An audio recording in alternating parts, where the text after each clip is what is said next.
अपने बच्चे के लिए स्कूल देख रहे हो? आपको पता है एक गलत डिसीजन उसके फ्यूचर पर इम्पेक्ट कर सकता है। सबसे पहले बोर्ड समझिए। बोर्ड ही डिसाइड करेगा लर्निंग स्टाइल को। फर्स्ट बोर्ड है CBSE, central board of secondary education. इसका मेन फोकस रहता है कॉम्पिटिटर्स एग्जाम्स के लिए और कंसेप्ट क्लियरिटी के लिए। अगर बच्चे को आगे जाके जी नीट जैसी कॉम्पिटिटिव एग्जाम्स देनी है तो ये सिलेबस उसके लिए बेस्ट है।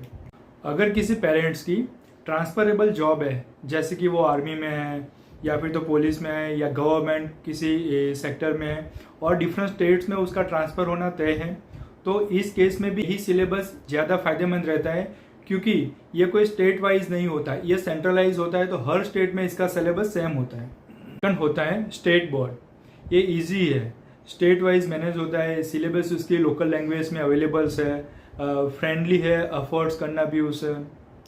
इसमें स्टूडेंट को एकेडमिक का प्रेशर लो रहता है।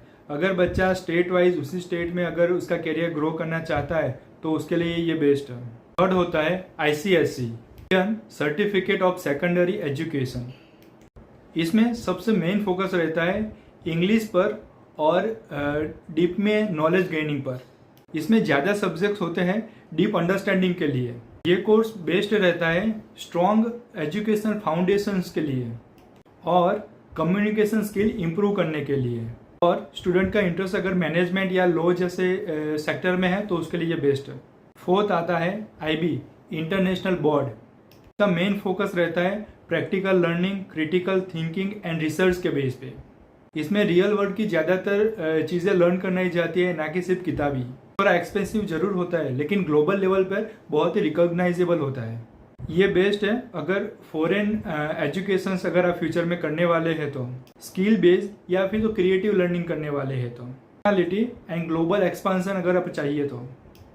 अगर आपने गलत बोर्ड चूज किया तो बच्चा स्ट्रगल करेगा, ये तय है।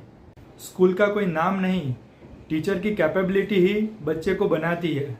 तो सबसे पहले और सबसे ज़्यादा इम्पोर्टेंट ये चीज़ भी है कि आप टीचर्स की क्वालिटी चेक करें। आप चेक करो कि एक्सपीरियंस एंड स्टेबल स्टाफ हो। हर बार हर ईयर में चेंज होता है, बहुत सारे स्टाफ चेंज होता हो, यहाँ पे आपको नहीं जाना है। स्टूडेंट और टीचर का रेशियो जहाँ पे कम हो, 25 और 30 ये इनफ है। एक क्लास में एक टीचर के साथ 25 से 30 बच्चे ही होने चाहिए। बच्चे के डाउट सॉल्व करने का अप्रोच रखते हो, प्रैक्टिकल एग्जाम्पल्स देके समझाते हो। सिर्फ मार्क्स लाने वाला बच्चा लाइफ में आगे नहीं बढ़ता है, इसीलिए ओवरऑल डेवलपमेंट भी बहुत ज़रूरी है।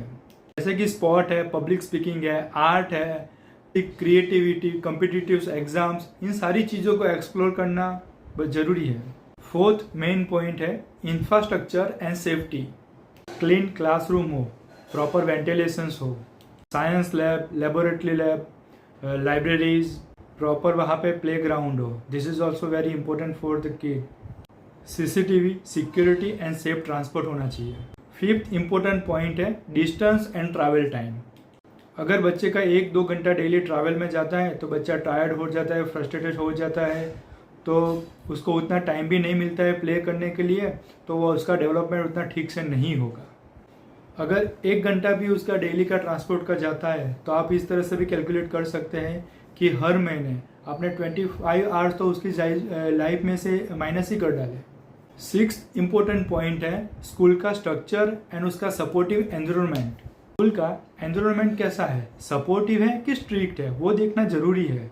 उनका कम्युनिकेशन पेरेंट के साथ कैसा होता है ये भी आपको चेक करने की ज़रूरत है। और सबसे इम्पोर्टेंट चीज़ इसमें यह है, अगर कोई बच्चा वीक है तो उसको टीचर्स किस तरह से ट्रीट करते हैं। सेवेंथ और सबसे इम्पोर्टेंट पॉइंट ये है कि आप फीस और उसकी वैल्यूज़ को भी कंपेयर करो कि जितनी फैसिलिटीज़ वो लोग दे रहे हैं उसके हिसाब से उनकी फ़ीस क्या है। फीस के साथ साथ उनके हिडन जो कॉस्ट और फीस जो होती है वो भी चेक करो, जैसे कि ट्रांसपोर्ट है, फूड है, एक्टिविटीज़ है। तो इन सारी फीस को मिला के आप अपने बजट के हिसाब से चलो। हमारा 8वां पॉइंट्स है कि रिव्यूज़। हमको ये भी चेक करना है कि सिर्फ जो टॉपर्स हैं उनका रिजल्ट नहीं, जो मिड रेंज वाले बच्चे हैं उनका भी रिजल्ट कैसे है, उनका ग्रोथ भी कैसे हुआ है वहाँ पे। आप रिव्यूज़ के लिए एग्जिस्टिंग जो पेरेंट्स हैं उनसे भी बात कर सकते हैं। And last step, personally visit करो उस स्कूल को और अपने हिसाब से एक बार उसे चेक कर लो। वहाँ पे जाके क्लासरूम को ऑब्जर्व करो, टीचर के साथ बात करो, वहाँ पे हाइजीन किस तरह से मेंटेन होता है, डिसिप्लिन किस तरह से है, वो सारी चीज़ें एक बार चेक कर लो। परफेक्ट स्कूल वो नहीं है जहाँ पे लोग भेजते हैं अपने बच्चे को। परफेक्ट स्कूल वो है जहाँ पे अपने बच्चे का ग्रोथ हो सके, एकेडमिकली, मेंटली प्लस कॉन्फिडेंटली। ऐसे ही इंफॉर्मेटिव और नॉलेज वाले वीडियोस के लिए आप सब्सक्राइब करो, फॉलो करो एंड इस वीडियो को रिलेटिव पर्सन्स के साथ शेयर करो।